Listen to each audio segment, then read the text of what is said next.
Brother told my son we're not real family. So I uninvited him from my wedding and now my parents are refusing to come.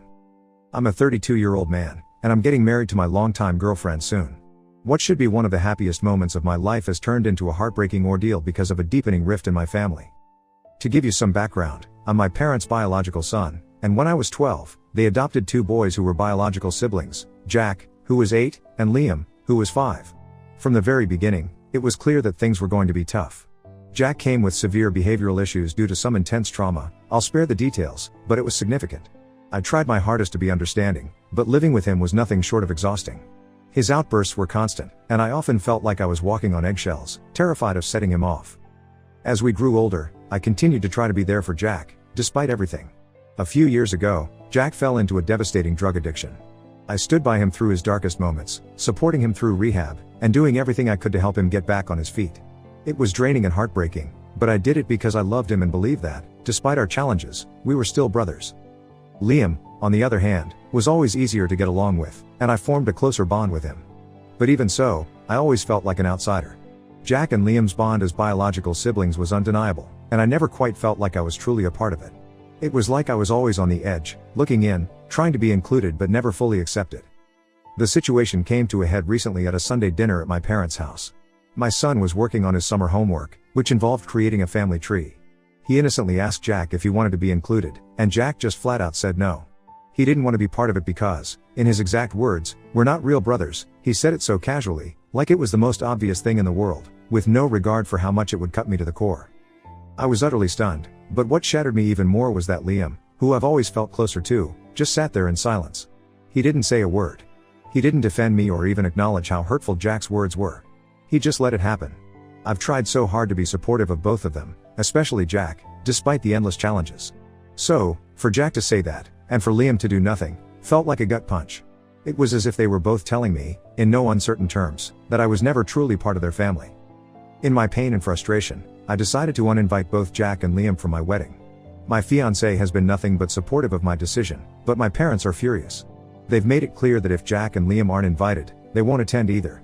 It feels like history is repeating itself, with my parents once again prioritizing Jack over me, no matter how much it hurts me. I'm absolutely heartbroken that my parents would choose to miss my wedding rather than support me in this. I know Jack has been through a lot, but I've done everything I can to be there for him and for Liam, despite all the heartache. And now, I feel like I'm the one being punished for finally standing up for myself and setting some boundaries. AITA for uninviting my brothers after they said they don't see me as family, even if it means my parents won't come to my wedding? Comments. Snowybird 60, NTA Liam and Jack have been in your family for 20 years. If you all aren't family by now, what the fuck are you? I have a major issue with your parents. They're definitely the assholes in all of this. The minute Jack said that to your son, they should have spoken up and defended you. The fact that they let him get away with it and now are saying they won't attend your wedding is bullshit. I would tell them not to bother coming to your wedding and that you hope they'll be happy with their two sons. Then I would take my son and go full NC with them. Honestly, I've considered going NC with them in the past. But I've never had the guts to genuinely do it. I think my life would have been better off if I did it long ago. Reineke Fuchs 1991, it's kind of a guilt complex thing for adoptive parents. You hear so many horrible stories about biological kids being prioritized over adopted kids and that results in an overcompensation. Like you have your biological parents, you should be grateful, he had it so much worse, so we gotta make it up to him, even though they didn't cause the so much. The key is to treat your kids equal. If one does accomplish something, he gets a compliment. If he misbehaves, he gets consequences. Despite all the favoring, he still got drug addicted, so their game plan failed. I don't blame them or him for his drug addiction. Jack and Liam had truly horrible things happen to them both as children. Stuff I won't get into here, but you can understand it was the type of stuff that leaves lifelong scars on you. Even with the buttload of therapy they've gone through. One time Jack spoke to me about how when he's high on drugs it's the only time in his entire life where he doesn't constantly remember and only time he ever feels at peace. Obviously, I shouldn't be the one who is constantly picking up the pieces of him. But I can 100% understand why he got into drugs. He's still an asshole though. Haha yihim fine haha. Also, Op didn't say anything about Liam being part of the family either and maybe Liam doesn't even know where he stands with Op. I think this is worth Op having a one-on-one convo with Liam. I've always been closer to Liam than Jack.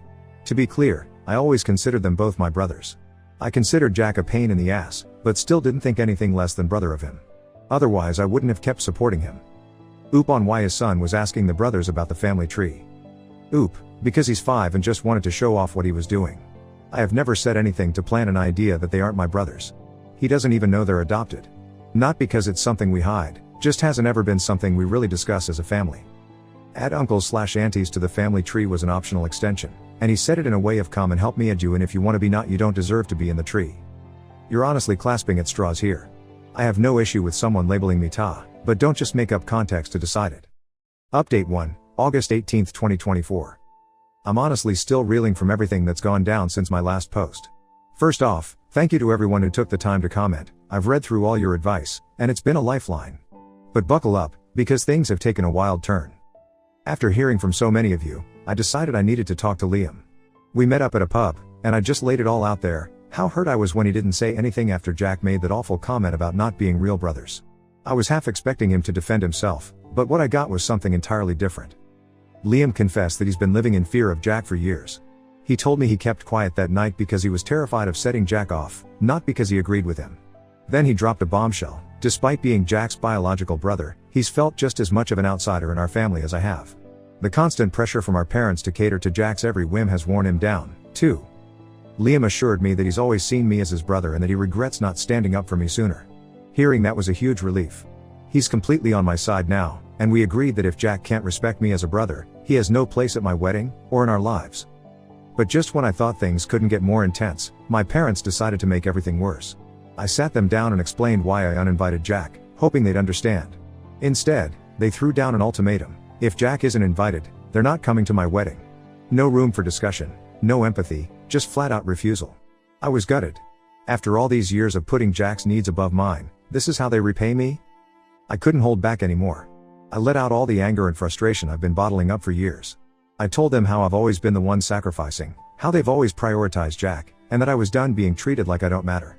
I made it clear that if they choose not to come to my wedding, they're making their choice, and I'll make mine. With that, I walked out, leaving them to stew in their own decisions. Out of nowhere, Jack started bombarding me with the nastiest, most hurtful texts I've ever received. He accused me of turning Liam against him, of ripping the family apart, and had the audacity to call me selfish for abandoning him. He ranted about how he never felt like he belonged in the family and how it's all my fault for pushing him away. His words hit hard, but they also opened my eyes. Jack has spent his whole life blaming everyone else for his problems, and I've been his favorite scapegoat. This time, though, I'm not letting him guilt trip me. I didn't even respond, I just blocked his number. If he can't see what he's done wrong, then there's nothing more to say. Liam was livid when I told him about Jack's messages. He's more determined than ever to support me, and we've decided to go low contact with our parents until after the wedding. Liam's been a rock through all this, helping me with the wedding plans and making sure I'm not dealing with this mess alone. So, the wedding is still happening, but with a much smaller guest list. My parents haven't reached out since our argument, and at this point, I don't care if they show up or not. This day is about me and my fiancé, and I'm not letting anyone, not even my own family, ruin it. Thank you again for all your support and advice. I'll keep you posted if anything else happens, though I'm really hoping my next update is just about how amazing the wedding was. Fingers crossed. Comments. RocketM69_. Make sure you have security to keep Jack from crashing the wedding. Foxy, Sly, Old, Stody, Fox. Well, you may look back, in years to come, and reflect that your parents' reaction should not have come as a surprise. That doesn't mean it won't hurt now and that it won't hurt in the future. Fair dues to Liam though, and congratulations on having at least one family member who loves you. Update 2, August 25, 2024. Hey everyone, I wanted to give an update after everything that's happened over the last week. A lot has changed, and I'm grateful to say that things are moving in a much better direction. 2 days after the text argument with Jack, he reached out to me. I wasn't sure what to expect when he asked if we could meet up, and I was reluctant, but I agreed. When we sat down, the first thing he did was apologize. He told me how sorry he was for what he said to my son and admitted that he didn't know why he said it. Jack seemed genuinely remorseful, and I could tell that he really meant it. This wasn't just another apology to smooth things over, this was different, and it felt sincere. After apologizing, Jack took a deep breath and confessed something that I probably should have seen coming. He told me that he had relapsed before the argument even happened. Hearing that hit me hard. It explained so much about his behavior in the weeks leading up to that moment, the irritability, the distance, the way he was withdrawing from everyone. I realized that I had missed all the signs. I'm not proud to admit it, but I was so caught up in my frustrations with Jack's behaviors and my wedding that I didn't stop to think that something deeper might be going on. Jack's confession wasn't just about the relapse, it was about taking responsibility in a way he's never done before. He went on to tell me that after realizing the damage he'd caused, he had made the decision to check himself into treatment. This might sound like a typical step, but for Jack, it was monumental. In the past, Jack's only gone into treatment because he was either sectioned by social services and forced into it, or because my parents threatened to kick him out if he didn't get help. But this time, he made the decision on his own. That was something he'd never done before, and it showed me that he was serious about wanting to change. He told me that he is doing this because the prospects of losing me, his brother, was too much and he couldn't handle it.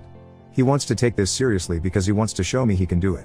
He told me he sees me as his family, and he feels so guilty for making me feel like I wasn't his family. Jack has also agreed to start taking medication to help calm his nerves, something he would never do before. It's now been about 5/6 days since Jack checked himself in for treatment, and I've been visiting him regularly. At first, I went alone because I wasn't sure how my son would feel about seeing Jack so soon after everything that happened. But after a few visits, I felt it was important for my son to see that Jack was making an effort to make things right. So, I brought him along, and Jack took the opportunity to apologize to him directly. It was a really emotional moment for me as a parent. My son is still young and doesn't fully understand everything that's been going on, but he could see that Jack was sorry, and that seemed to make a difference to him. They even spent some time together, just talking and playing, and it felt like a big step forward for all of us. Throughout all of this, my brother Liam has been incredibly supportive. We've talked a lot about Jack, and it's clear that Liam wants to see him succeed just as much as I do. We both know how much Jack's trauma has affected him, and while it doesn't excuse his behavior, it does help us understand why he struggled so much. Having Liam by my side through all of this has made me feel a lot less alone. Reflecting on everything, I've come to realize that I need to take responsibility for my part in how things escalated. In the weeks leading up to the argument, Jack had been doing things that really got under my skin. Instead of addressing it calmly, I let my frustration build until I finally snapped. Looking back, I can see that his behaviors were likely tied to his relapse, and I should have seen that sooner. I feel guilty for not recognizing the signs and for reacting the way I did, but I'm trying to focus on what I can do to support Jack now that he's taking his recovery seriously. When I wrote my first 2 posts, I was in a place of deep frustration with Jack, and though nothing I said was incorrect or a lie, I definitely painted a picture of Jack's most negative moments without everything else. I want to remind everyone about Jack's trauma. Jack was a victim of severe abuse by his biological family, including extensive CSA, Liam also, but Jack's was a lot more intense. Jack jokes now that he was their biological father's favorite in all the wrong ways. Jack got into drugs at a pretty young age, but has been clean, or so I thought, for a while. I mentioned this before, but Jack has told me in the past that even now, almost 20 years after he was adopted by our parents, there is not a day where he doesn't think/have nightmares about his abuse. He says the only moments of peace he gets is when he's high. Jack's trauma runs deep, and it's something that continues to affect him every day. I'm not making excuses for his actions, but I do think it's important to remember that he's dealing with a lot of pain. Despite everything, I still believe in Jack. I believe that he has the strength to overcome his past, and with Liam and me by his side, I'm hopeful that he can get through this. I also want to take a moment to thank everyone who offered advice and support on my last post. Your words helped me see things from a different perspective and gave me the push I needed to approach this situation with more compassion. There's still a long road ahead, but I'm optimistic that we're on the right path now. For now, things are looking up. Jack is taking his treatment seriously, and our family is slowly healing. We're taking things one day at a time, and I'm committed to supporting Jack as long as he's committed to helping himself. Thank you all again for your support. Your advice has been invaluable during this difficult time. Now on to the next story. Story 2. Caught my wife cheating and showed the video to our kids. I also sent it to her sick mom and her boss. Hello, everyone. I'll try to keep this post short. My wife, 32F, cheated on me, 35M. She and I have been married since she was 22 and I thought our marriage was perfect. We have 2 children, both boys, 7 and 6 years old. I had my suspicions because she started coming to our house 40 minutes late after work. This lasted for 3 weeks until I decided to find out what was going on. I hired a private investigator who got photos and videos of her with her lover, her coworker, so I decided to take revenge. I sent those videos to her mother, who has a terminal illness. I don't want her to die thinking that her daughter is an angel. Send those videos to her friends, to my family, to her boss, since at her work they have a strict rule of no relations between workers and the lover's wife.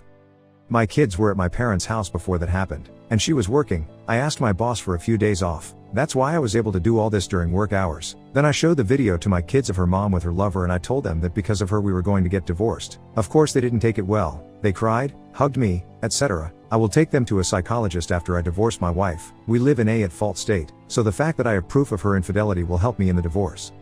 I will admit it, I was not the perfect husband, but I never ever did anything wrong for her to cheat on me. Why did she do it? I don't know, and at the moment I don't care. After all this, my older brother approached me, and he and I spoke privately. He told me that I was an asshole to my children. he understands my desire for revenge, but that I traumatized them by showing him those videos and talking to them like that about their mother. I told him that it was my wife's fault, not mine, but he told me he understands me, but he thinks that I should have waited a little before telling them. We argued for about 30 minutes. My brother told me again that I was an asshole. He is my brother and he loves me, but he thinks I was cruel to the children. That happened 3 days ago, and I haven't been able to stop thinking about it. So, AITA? If you're wondering, my wife has tried to contact me and talk to me and the kids, but they don't want to see her and neither do I. From what I know, she is staying at her sister's house. Edit. I forgot to say that the reason I told my children that and showed them the video is because I didn't want their mother to try to blame me for the divorce. In my head I had to show them the proof that I wasn't the bad guy, and that is why I showed them the video. Comment. GBHNN_, you showed a 6 and 7-year-old a video of their mother with another man? You're a creepy weirdo and UTA. Update, August 15, 2024. Several people asked me for an update on private, so I will give it. I will try to keep it short. Also, many of you think that my story is false because it is not original. Truth be told, that made me laugh. What? You expect me to say that a unicorn came down from the sun? Believe me or not, it's your problem. I won't get on me knees so that you believe me. Basically, my wife cheated on me, I got proof, and I showed that proof to my kids so that they knew I was not the bad guy in our divorce, at least on my mind. That's the short version. A few days after posting, my wife asked me to meet her in public. I knew that sooner or later I had to talk to her, so I went there, a park. The conversation lasted about 2 hours, but these are the most important things. She told me that, because I sent the proof of her cheating to her mother, who has a terminal illness, her mother was devastated and disappointed with her. I told her it was her fault, not mine. She told me that her ex-lover's wife lost the baby. I forgot to say that his wife was pregnant. Because of the proof I sent to her of her husband cheating with my wife, I told her that it was his fault, not mine.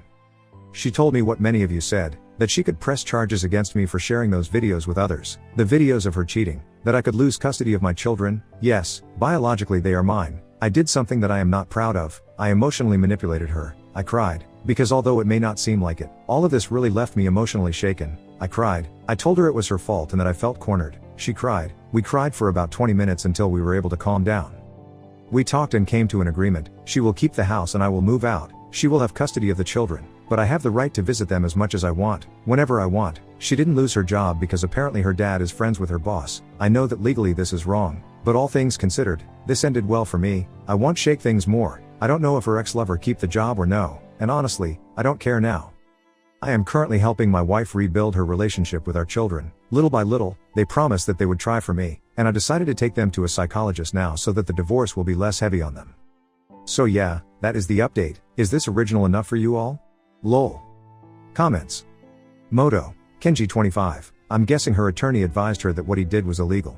So in lieu of not reporting it to authorities and not having it come up in court, he just gave in. Oop. When I was a child, my father taught my brothers and me that if someone treats us badly, we should treat them much worse, so that they would regret the day they met us. That's what I did. Maybe I went too far with my children, but for the rest I feel like I did nothing wrong. Obviously I am happy that in the end things will go well for me in the divorce. Oop on why he was showing the video to his children.